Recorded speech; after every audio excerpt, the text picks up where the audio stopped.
husband. I didn't mean your handicap. I meant your disability. I mean the fact that you're retarded. Oh, that's not the right word. I don't know what to call you. Dan, you can call me Dan. Lucy is, the smarter she will get. Mm-hmm. So what makes Sam a good father?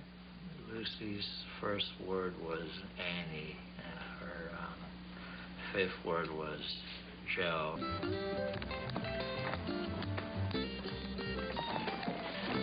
Hi, guys. Hi, Robert. Sam. Boy, you did a wonderful job making those signs. Oh, you're welcome, Thank Sam. you for doing Good that. luck, buddy. Go get him. Go get him. Although at her birthday party, I believe that her true feelings about her father were revealed. You're my lawyer and you think what they think? I don't have a chance. I think you deserve a fair trial. Do you think what they think? Sam can't order food, or Sam can't pay a check, Sam can't take care of Lucy. It doesn't matter what I think. It matters that we win. It matters what you think. It doesn't matter to them what I think. It matters to me. It matters to me. The rest of her life trying to fill that hole. Thank you, Miss Gazelle. No further questions. Thank you for coming here today, Annie. And you're the red in her painting, I think, because I think you're the red in her painting.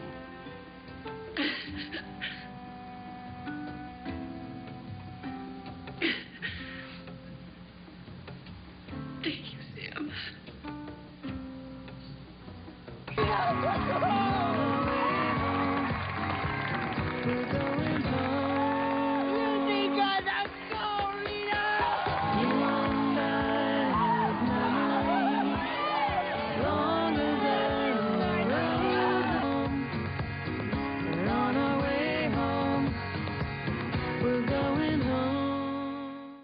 Vocês observaram o clipe que deu início à nossa aula de hoje? Que impressão vocês tiveram? Sentiram como é difícil lidar com o diferente, seja ele quem for? Então, o tema da nossa aula de hoje é exatamente educação especial e educação inclusiva no Brasil. Um tema polêmico e é uma tarefa muito complexa discuti-lo, mas é essencial. Por quê?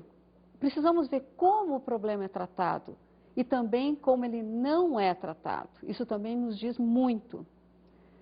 Podemos começar, então, essa discussão através do conceito de educação inclusiva, ou do conceito de educação especial. O que se entende por educação especial? Então, é uma modalidade de educação escolar que deve ser oferecida preferencialmente na rede regular de ensino para portadores de necessidades educacionais especiais. Então, isso é o que o conceito nos diz, mas a gente precisa entender um pouquinho mais cada um desses aspectos. A legislação referente à educação especial, ela é, ao mesmo tempo, de vanguarda, mas é bastante contraditória. Por quê? Porque, ao mesmo tempo que ela abre para a possibilidade da inclusão, mantém ainda a possibilidade de atendimento segregacional. Quer dizer, cada aluno recebendo um tipo de educação especializada conforme o seu problema. Então, esse atendimento segregacionista, ele permanece, apesar de nós entendermos que a legislação atual significa um grande avanço. A análise, então, do conceito de educação especial, ela vai ser feita a partir dos seus 3 pontos principais que a gente fez menção agora há pouco. Primeiro, como modalidade escolar. Segundo, que deve ser oferecida preferencialmente na rede regular de ensino. E terceiro, aos portadores de necessidades educacionais especiais. Mas uma questão se coloca de imediato. Quem são esses portadores de necessidades especiais? Quem são os alunos com necessidades especiais? Prestem bem atenção, vamos ouvir um pouquinho sobre isso.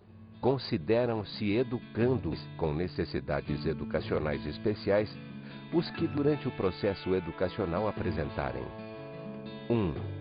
dificuldades acentuadas de aprendizagem ou limitações no processo de desenvolvimento que dificultem o acompanhamento das atividades curriculares, compreendidas em 2 grupos. A.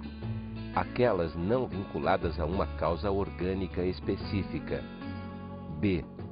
Aquelas relacionadas a condições, disfunções, limitações ou deficiências. 2. Dificuldades de comunicação e sinalização diferenciadas dos demais alunos, demandando a utilização de linguagens e códigos aplicáveis. 3. Altas habilidades, superdotação, grande facilidade de aprendizagem que os leve a dominar rapidamente conceitos, procedimentos e atitudes. Artigo 5º, Resolução número 2 de 2001 do CNE-SEB-MEC. Então, vocês observaram que alunos com necessidades educacionais especiais é muito mais do que só apenas aqueles alunos com algum tipo de deficiência física ou mental. São alunos também que apresentem algum tipo de comportamento que impeça o encaminhamento rotineiro das práticas pedagógicas em sala. São também aqueles alunos que demandam ajustes para que realizem suas capacidades e potencialidades nas melhores condições possíveis, sempre. Alunos com necessidades especiais também são aqueles que apresentam diferentes ritmos de aprendizagem. Isso é o que muita gente não leva em consideração quando pensa sobre necessidades especiais.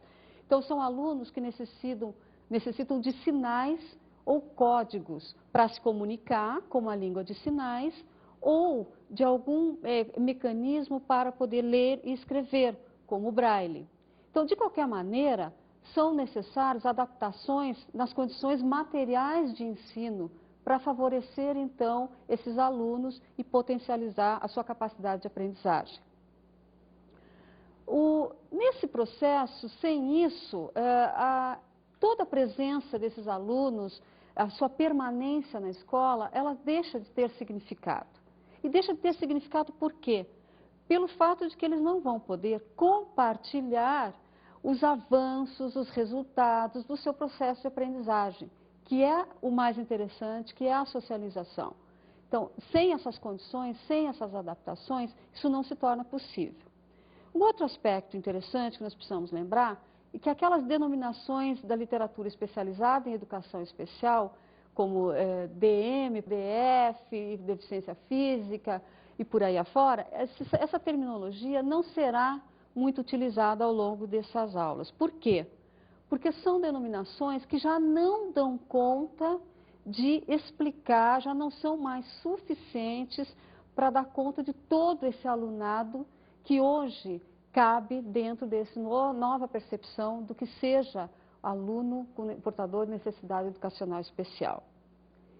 Isso não quer dizer que essas denominações não estejam mais em uso. Simplesmente elas estão hoje numa posição bastante secundária. E nós vamos ver ao longo do tempo por que isso acontece. Mas o importante agora é a gente não esquecer que qualquer tipo de classificação, ela acaba em algum momento desembocando na rotulação. E quando isso acontece, o que se faz? Se acaba gerando a exclusão social. Na verdade, o que a gente não pode esquecer é que a ideia de educação especial é de que se rotulam comportamentos e nunca, jamais se rotulam crianças. Vamos ver agora de que maneira as pessoas respondem quando são questionadas a respeito da necessidade especial. Qual é a primeira palavra que vem à cabeça delas quando se fala nesse assunto e como estão vendo o preconceito em relação a essas pessoas na sociedade atual? Vamos prestar atenção. Eu acho que carinha, né? Não tem nem palavra para dizer porque pessoas especiais já diz tudo, né? Pessoas especiais necessitam disso, de atenção, de carinho e não preconceito, né, sobre isso. Que descaso do governo. Muito carinho, muito amor e principalmente o pessoal ter menos preconceito. Sabe que é um absurdo, assim, sabe? Se passa na rua com cadeira de roda, todo mundo fica olhando, achando que é coisa de outro mundo. Alguns acham que deficiência visual ou qualquer outro tipo de deficiência seja uma doença transmissível, né? Existem muito preconceito, mas às vezes somos nós mesmos que impomos as pessoas a pensarem e agirem dessa maneira. O acesso fácil não existe muito. O pessoal vê de uma maneira diferente, né, as pessoas com problemas. Tem banco que elas não podem entrar, cinemas, shoppings. Essas pessoas aí não têm o direito exercido dela de ir e vir. Dificilmente você vê uma calçada boa para um deficiente físico andar. Muito preconceito. Falta de respeito, né, com o pessoal. A gente precisa compartilhar uma ajuda com essas pessoas e não discriminá-las. Pelo contrário, a gente tem que ajudá-las. Desejo de se movimentar.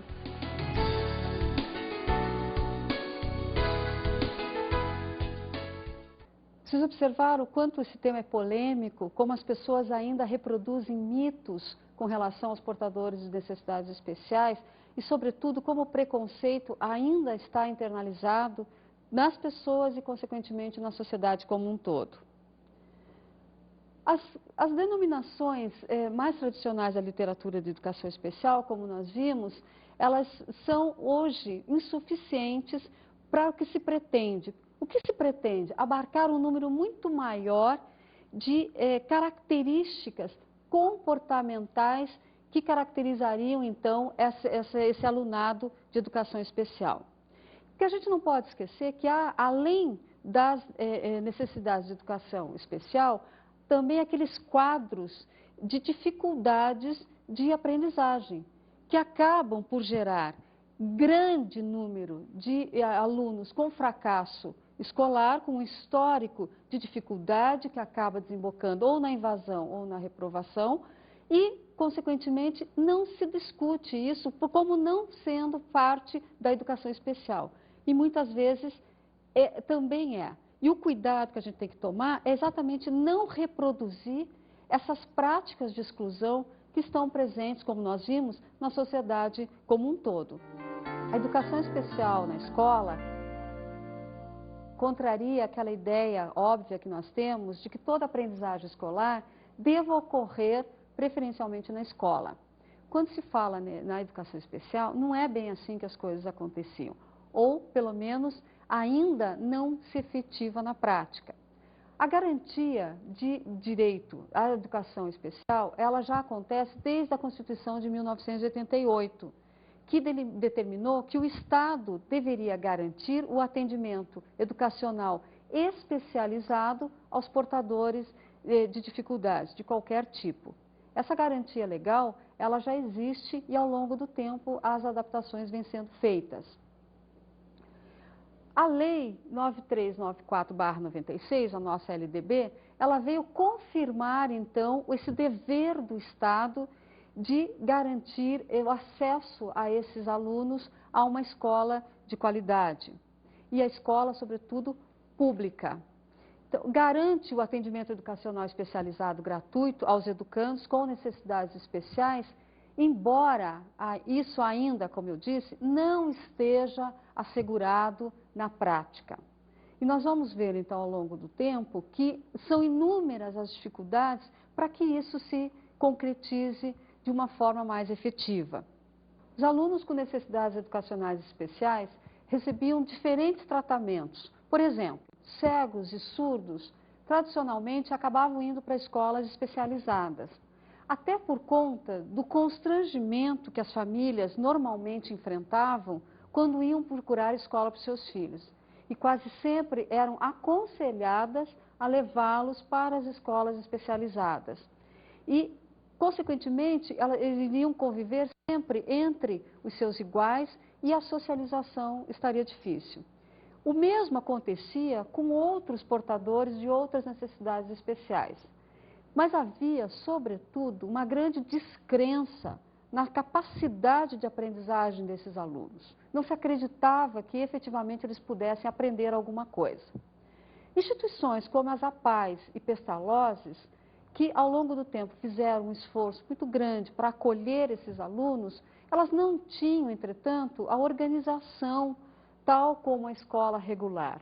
Não tinham a estrutura organizacional necessária para receber esses alunos e proporcionar a eles efetivamente a escolaridade. Somente com a introdução do construtivismo de Emília Ferreiro no Brasil, nos anos 80, é que as coisas começam a mudar, porque várias experiências, sobretudo com deficientes mentais e surdos, foram feitas no sentido de melhorar as condições de aprendizagem desses alunos. Então, procurar diminuir as dificuldades, principalmente dessas categorias que tinham mais dificuldade em ler e escrever. Então, se buscou tentar descobrir qual a melhor maneira de trabalhar com eles.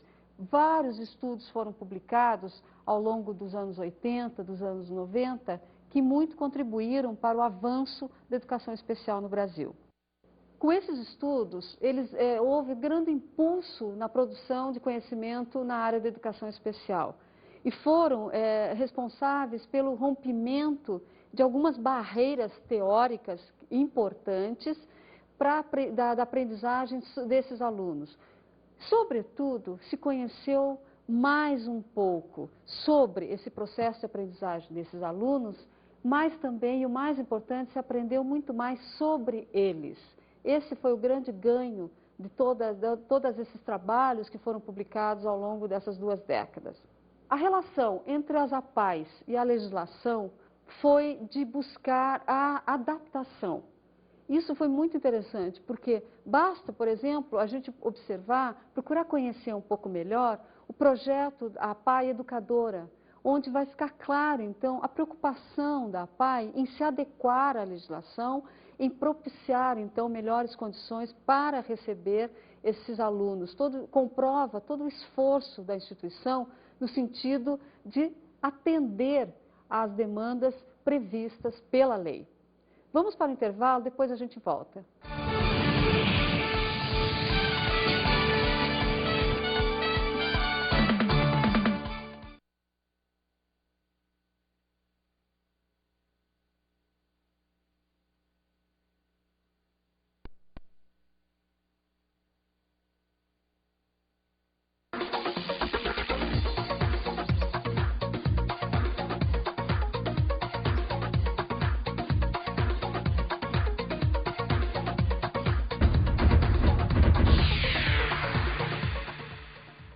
Continuando então a analisar o conceito de educação especial, vamos analisar a educação especial como modalidade de educação escolar.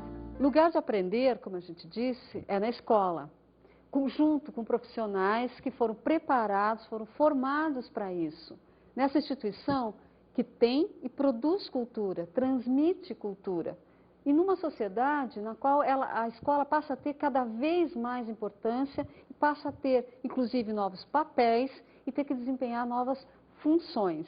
Nós vamos ver mais à frente do que se trata. Mas, sobretudo, a ideia que se pretende é dar conta de que a escola tem que garantir, a educação tem que estar acessível a todos os alunos e não só aos portadores de necessidades educacionais especiais.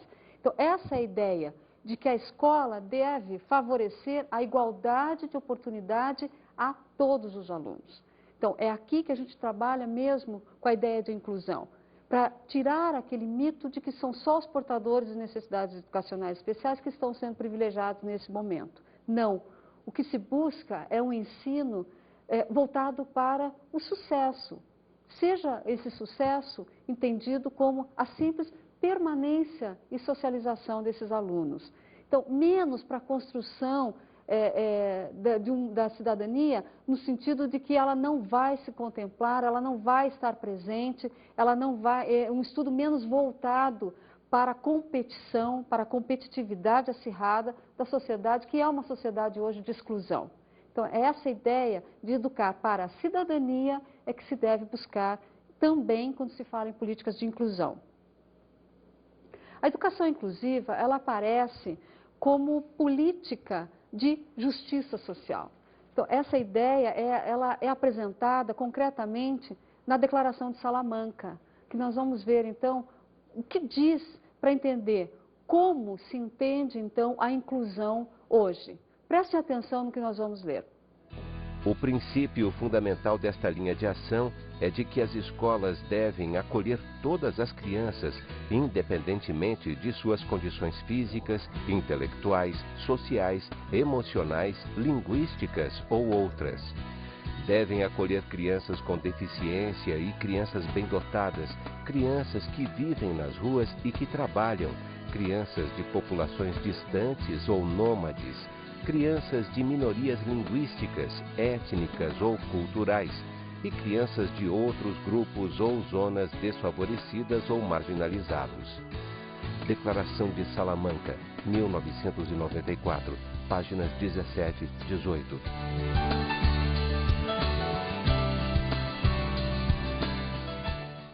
Vocês observaram como a ideia hoje de inclusão é muito mais do que apenas tratar de deficiências físicas ou mentais, engloba as diferenças econômicas, sobretudo, a exclusão econômica, a exclusão social, as diferenças étnicas. Então, é uma ideia muito mais ampla e, portanto, mais difícil de ser implementada na prática. Os movimentos de educação inclusiva, através da educação especial, eles tiveram sua origem nos Estados Unidos e tiveram sua origem a partir da mobilização e de movimentos de pais de alunos portadores de deficiência que, em um determinado momento, resolveram exigir escola de qualidade para os seus filhos. Então, esse movimento começa por conta exatamente de entender que esses alunos não tinham que estar fora da escola ou segregados em escolas especiais.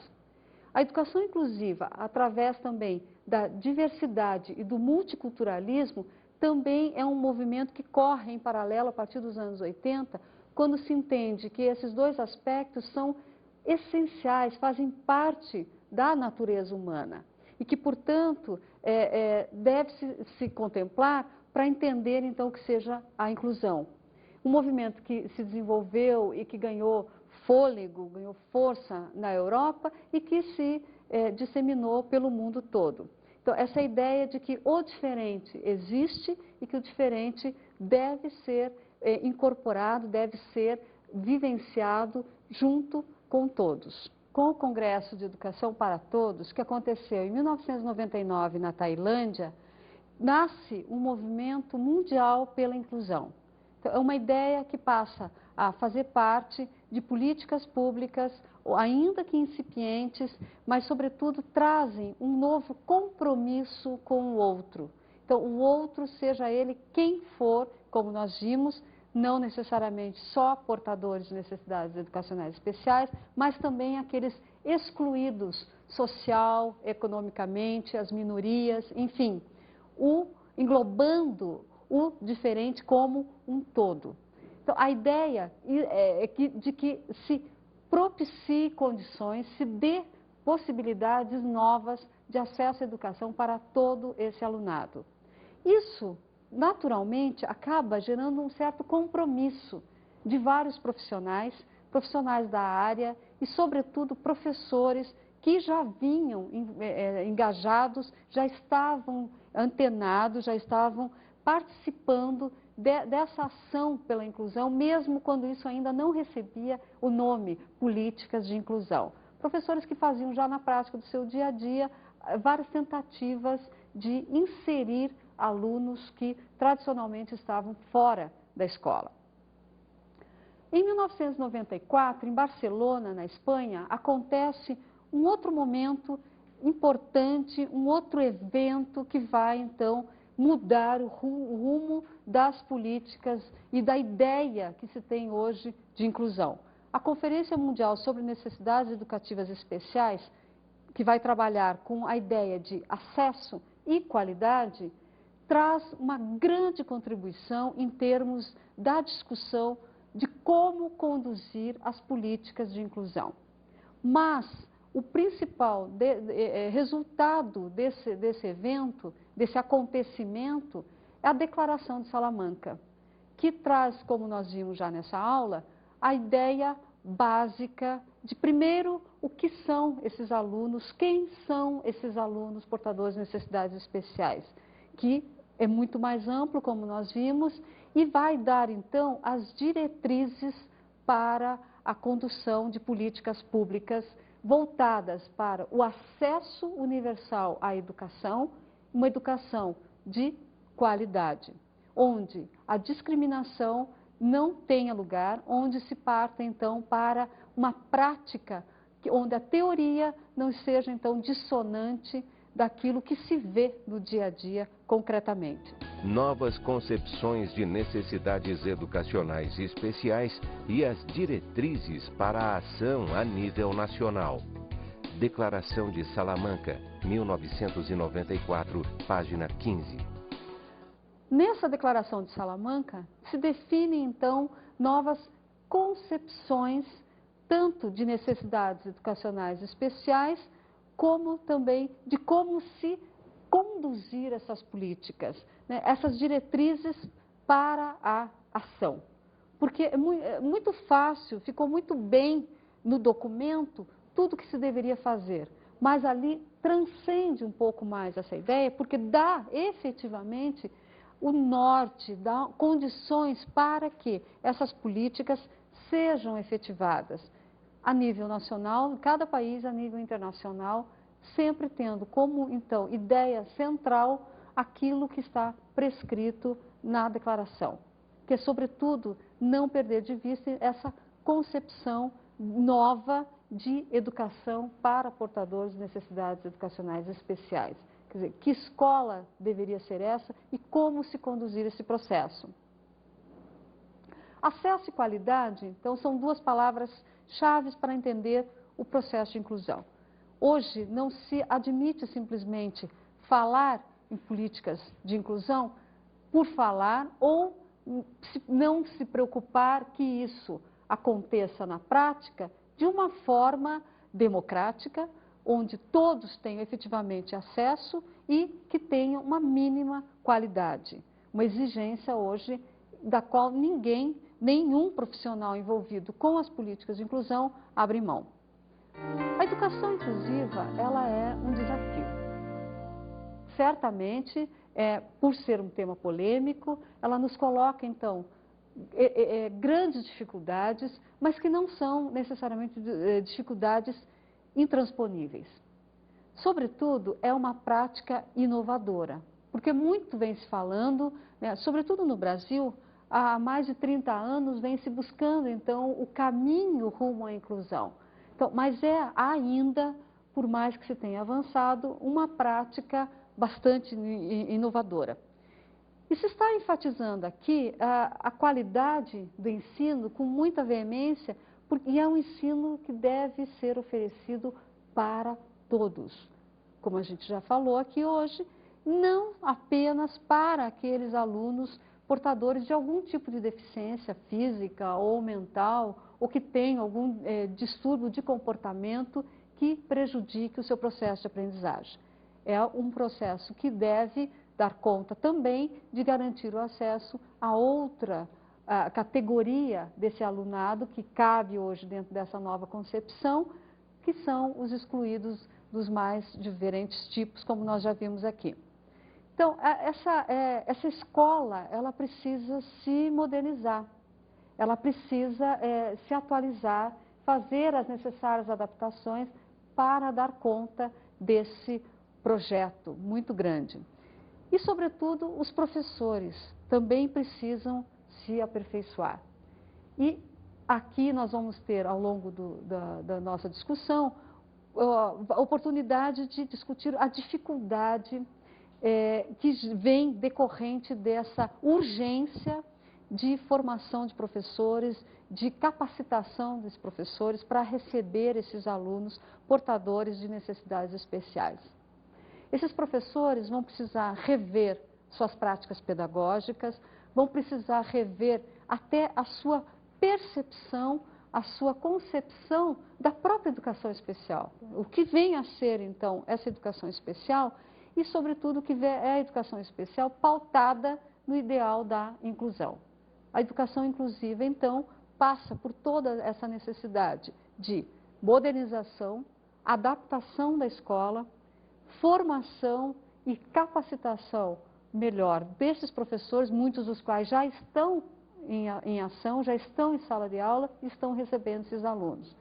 mas, sobretudo, requer uma discussão muito mais ampla em nível de sociedade global do que se entenda hoje como inclusão e do que não se aceita mais enquanto políticas que favoreçam a reprodução da exclusão. São muitas as controvérsias quando se fala sobre a lógica da implantação da educação inclusiva no Brasil. Muita gente a favor, muita gente contra, as opiniões se dividem, mas, sobretudo, o que importa reter é que alguma coisa está acontecendo. Então, a própria discussão ela pode ser bastante rica nesse sentido. E a nova legislação, ela propõe, então, uma educação especial com uma forte ênfase na inclusão. Então, essa legislação, por isso nós falamos já do início da nossa aula, que ela é uma legislação de vanguarda, ela é uma legislação que está de acordo com os avanços que se verificou com relação a esse tema ao longo do tempo em todo o mundo. É uma legislação que contempla essas discussões de uma forma muito satisfatória. Mas o que se vive, então, hoje, é um tempo de um novo paradigma. Um novo paradigma que desafia todo o cotidiano escolar brasileiro. Um cotidiano escolar de grandes dificuldades, onde a exclusão está consolidada. Então, esse paradigma ele vai balançar todas essas estruturas, ele vai exigir que se modifiquem algumas dessas estruturas para atender até a própria legislação. Para isso, muitas, inúmeras barreiras, por algum tempo ainda, deverão ser derrubadas. E deverão ser derrubadas não só por professores ou por profissionais envolvidos com a questão, mas também pela comunidade como um todo, por pais de alunos portadores de necessidades especiais, por pais que hoje criam algum tipo de dificuldade para a permanência do seu filho na escola e por aí afora. Então, e também não vamos esquecer dos próprios interessados. Quer dizer, barreiras deverão ser superadas também pelos alunos que fazem parte desse grupo, desse grande grupo de portadores de necessidades educacionais especiais. Eles também vão ter que fazer um esforço para superar essas barreiras. Esse esforço coletivo é que vai garantir, então, a implementação e a diminuição entre a diferença do que está prescrito na lei, do que se fala em termos teóricos, do que diz a Declaração de Salamanca e o que a gente vê no dia a dia na prática. Então, aprender mais sobre o diferente, aprender mais com a diversidade, pode ser um ganho quando se fala em exclusão, porque é nos permitir a compreender as diferentes maneiras de agir, de pensar, de ser e aprender a trocar com esses diferentes, que são de vários tipos, para que, no final, todos construam, então, uma sociedade mais justa, igualitária e onde o acesso à educação seja direito garantido na prática para todos.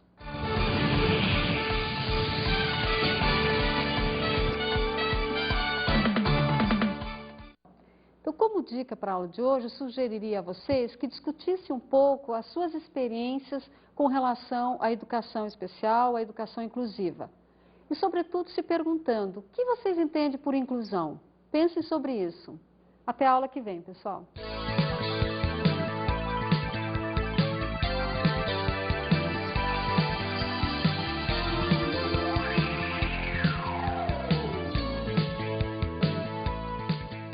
Na aula de hoje, começamos o nosso estudo sobre a inclusão. Analisamos a definição de quem são os alunos com necessidades especiais. Nós vimos, então, hoje que os alunos portadores de necessidades educacionais especiais não são apenas aqueles portadores de algum tipo de deficiência física ou mental. São também os excluídos social e economicamente. Observamos como a educação especial pode se situar dentro da escola regular. Então, várias adaptações são necessárias para que esses alunos possam ser recebidos pela escola regular e tenham condições efetivas de aprendizagem nessas escolas. E analisamos a educação especial como uma modalidade de educação escolar. A educação especial, como qualquer outra modalidade de educação, deve ser oferecida preferencialmente na escola, que é o lugar adequado, com profissionais preparados, com toda a estrutura adequada para esses alunos, para receber esses alunos com portadores de necessidades especiais. Até a próxima aula.